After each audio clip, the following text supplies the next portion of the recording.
Axırı ki, yəni market tapdıq. Köşkdən kələm almışıq, dovşanlara aparıq. Hə, Sura?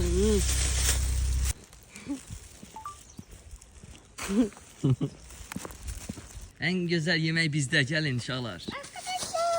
Arkadaşlar gelin bakın ne var burada. Geldiler. Gəlin, gəlin. Arkadaşlar bakın. Kökü necə verin indi onlara? Tişka. Gelmeye gördüm. Getirdi gitti.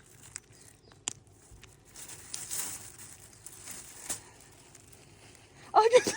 Kim götürür qaçır? Gelsin. Al bak. O da götürdü. Yeməklərin verdiyi ürəyimiz rahat oldu. Hə, Sura?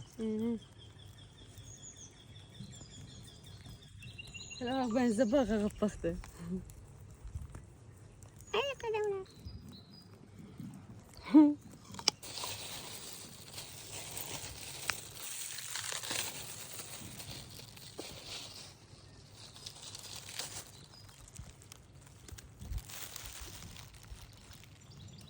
Abi şirin şirin bunun kök yemeğine bu karanın.